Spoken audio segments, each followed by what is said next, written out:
Trump administration is getting ready to announce what it is calling Economic D-Day, an operation designed to completely isolate Iran's economy.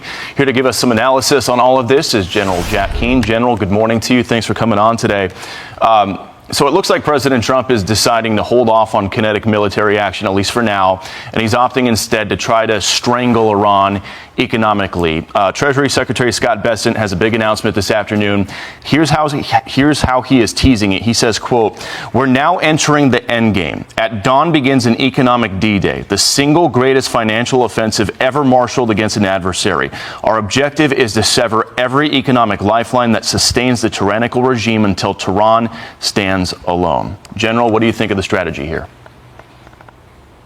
Yeah, well, if anybody can do this, it's Secretary Bessent. He comes into this position with lots of experience, lots of determination, and obviously he's really very smart and clever at how to do this. Countries like Iran and Russia have always developed a workaround to sanctions. We have known that. Even countries that are abiding by the sanctions, after a few weeks, they have a tendency to throttle back.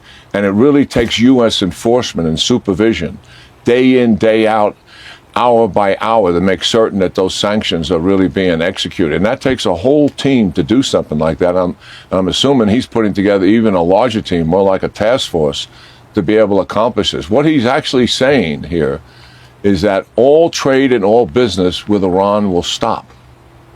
That's what he's trying to enforce here. I don't think that has ever been tried before. If anybody can accomplish that, in my judgment, it is this man. And just to give you a sense of how complicated this is, Pakistan and Turkey, in the month of August, this very month, have entered into an agreement with Iran to increase their trade. The UAE handled all of their financial arrangements for years, all during this war period. And that adds the complication to it. Now, the UAE has voluntarily severed all relations with Iran. And our audience can say, well, why is this? Why are the allies supporting them? Why are our partners supporting the Iranians like this? And the list is much longer than I described. Well, they take the note from us. For 50 years, we've had an appeasement strategy with them. We tried to make deals. We did all sorts of things with this regime. We never confronted them until this president did. And that, yes, that's going to take a behavior change on their part, Bill. They're going to have to cooperate, and we're going to have to get tough with some of our allies and the partners to make sure they contribute to this isolation of Iran. The second and third parts of this is the blockade, which we've talked about and how successful that is.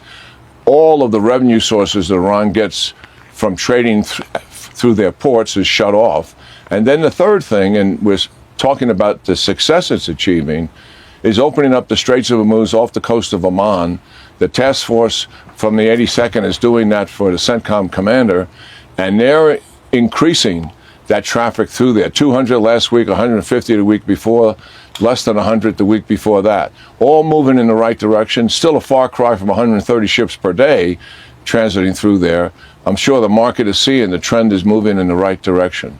So we're on a path here to bring Iran to its knees. That's what Secretary Bessent has in mind. He actually talks about it collapsing. The truth is, nobody knows. Where is Iran coming from? Bill, they fundamentally, this is their leaders who run the place.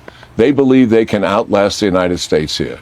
They don't care about the suffering of their people. They're willing to make sacrifices themselves, likely. And they consider victory surviving. And if that is the only thing that you want to achieve here, they're going to go as far as they possibly can. They don't even know themselves how far they can go.